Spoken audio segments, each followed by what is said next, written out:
Hey there, everyone. Dr. Beth Westie here. I'm coming to you live, and I debated about doing a live video, but I was like, I'm going to do it. I'm going to do it. I'm all about being transparent and sharing my own experiences because this is real life and this is how things go for people. And sometimes it doesn't always go according to plan. Yeah. So this is something that I work on with women a lot in the 12-week challenge. When we do things together, we work together. Um, Spider Woman. I think I am becoming Spider Woman. The cold sweats I have, that's for sure happening, Sherry.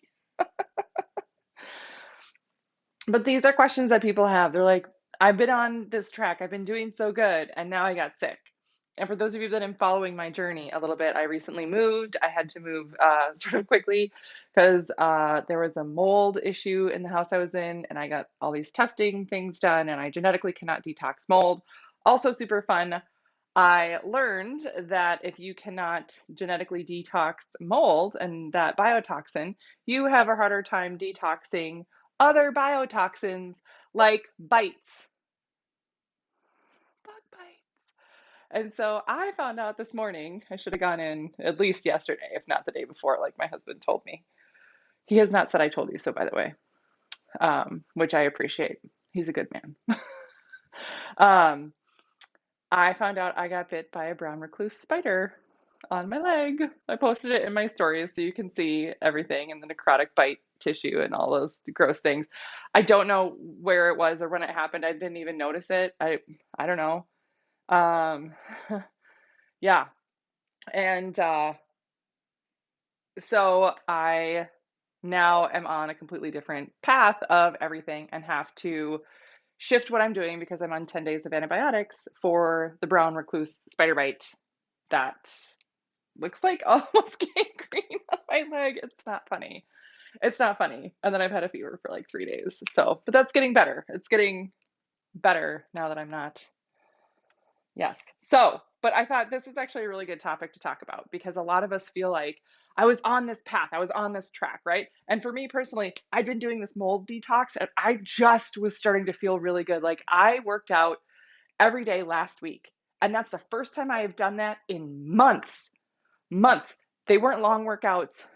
Some of them were a little tougher than others, but I was able to do something physically like that every single day, and I haven't done it in months. And then lo and behold, I get a stupid bite. It's not funny, but you have to laugh at it. I don't know.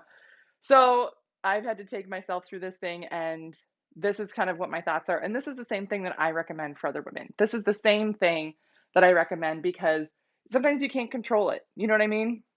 I didn't know that the house I was living in had mold. I had no idea I got bit by a spider, let alone that it was a brown recluse spider. Yeah. Yeah. And it was also funny because a few days ago, H showed me a spider that he killed, and he was like, "Look at this spider I killed." I was like, "I don't want to look at a dead spider. Gross, babe. Gross. No, thank you." He was like, "I've never seen a spider like this. I've never seen it. It's so tiny. Da da da da." And I was like, "Okay, I don't care." And then at the urgent care this morning, she was like, "Yeah, this is a brown recluse. Did you see it?" I was like, "No, I have no idea." But when I went home and I was talking to H, he looked it up and he was like, "That's the exact spider I killed."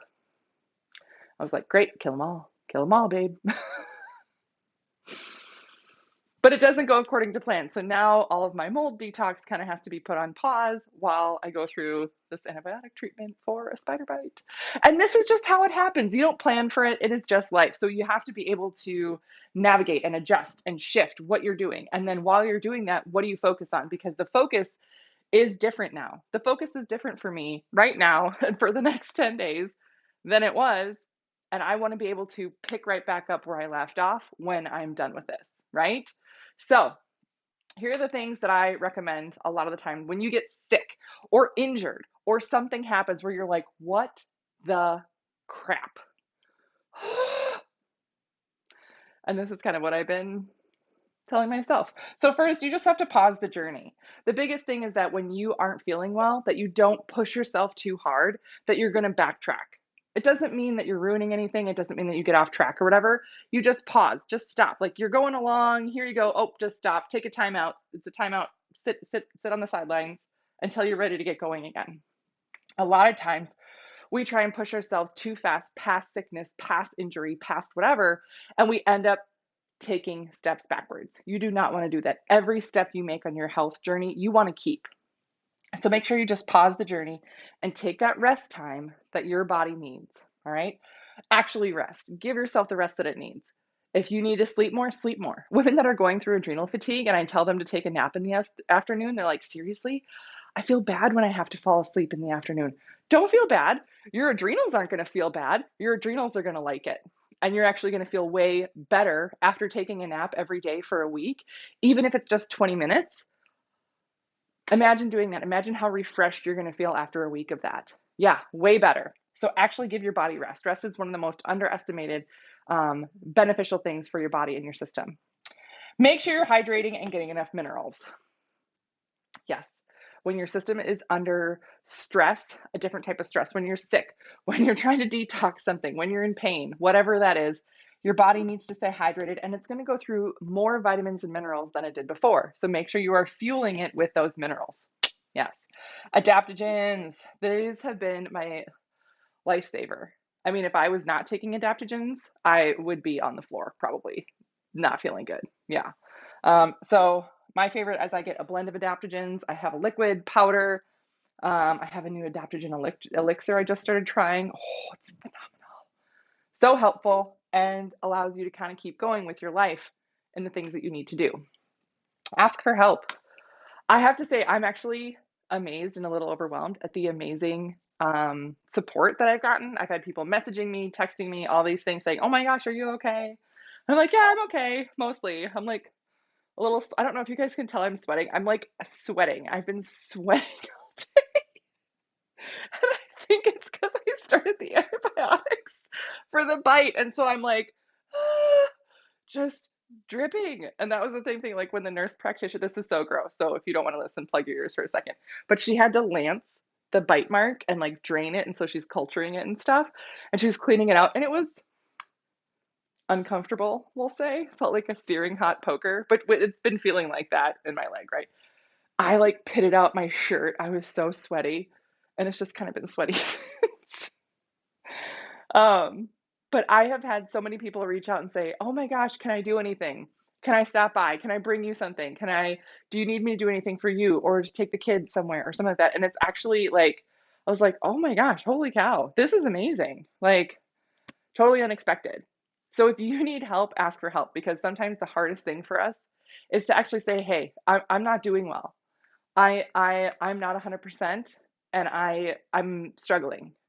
It's it's not going like I planned, right? Just to get a little help, even if it's somebody to bring you some groceries or something, or to go run an errand for you, run to the post office, just one less thing that you have to do that takes that mental capacity away from you. Do it. Take them up on their offer. People like to feel helpful, so you're helping them. The help me, help you type of thing. Anyway, but ask for help. The last thing here is look at your big picture. Look at your big picture. What are you really going for? What are you really trying to attain? And the hard thing here, and this goes back to like pausing your journey, like I have to pause my journey of my mold detox. And I'm a little grumpy about it because I was really starting to feel good, like good, like better than I have felt in a while. And now I'm like, dang it, I'm not gonna be able to do that for a week and a half now. Can't touch it. Can't work on my mold detox at all. That's crappy. Well, that is what it is. Does that mean that I'm not going to get better at all? No, I'm still going to get better. I'm still going to heal from the spider bite. I'm still going to heal from the mold. It just might add a little bit more time. That's okay. But big picture, like, am I racing someone? Like, where's the fire here? You know what I mean? Like, what's the big hurry in terms of does it have to be done by this time frame? No, it doesn't. It doesn't. The most important thing is that my body does get healthier, that I do get stronger, and that I am the healthiest self I can be. So to actually be able to take a step back, look at the big picture and say, you know what, this is a little hiccup, a little bump in the journey. And I don't know if you can hear that, Azalea yelling at Gary. He probably got into something that he wasn't supposed to. Little turkey. Anyway, but just to keep that big picture in mind. So these are my things. Like if you notice, some of it is like rest and hydrate and adaptogens. Those are things that you would do. But the other things on here, they're like support things because this is what helps you keep going. having that support, having that, mindset around it and being able to keep moving forward. Because if anything is going to slow things down, it's the negative mindset that what you're doing right at the moment is making things worse for the overall journey when really it's not. You know what I mean? It's not. As long as you're listening to what your body needs, actually getting healthier, actually doing the things that are right for you, you're not making things worse at all. So, these are things that we talk about in the 12-week challenge. Again, our wait list is getting kind of full. It's getting full, but I'll put the link up here just in case you guys are not on the wait list for the next 12-week challenge. The registration link goes out on the 27th, and the only way to get the registration link is to be on the wait list there. So keep that in mind. If you're looking for other resources, I have my books, The Female Fat Solution, The Female Menopause Solution, talking all about how to eat for your cycle. My YouTube channel is called Dr. Beth Westie, and my podcast is called The Female Health Solution Podcast. And I will probably do a podcast on this whole spider bite thing. So stay tuned for that fun. It's not funny. I know, I think you guys can tell I'm like a little sweaty here still. That's fine. That's fine. It's fine. This is video. You can't smell me. It's great. So that's what I got for you guys today. Let me know if you guys have any questions. Let me know if this was helpful. And if you guys have any more questions or you want me to answer questions on spider bites or something like that, or that, I'm going to do a podcast on it. So you can always leave me questions, send me questions in a message or drop comments down below. So that's what I got for you. Have a great night, and I will see you guys later.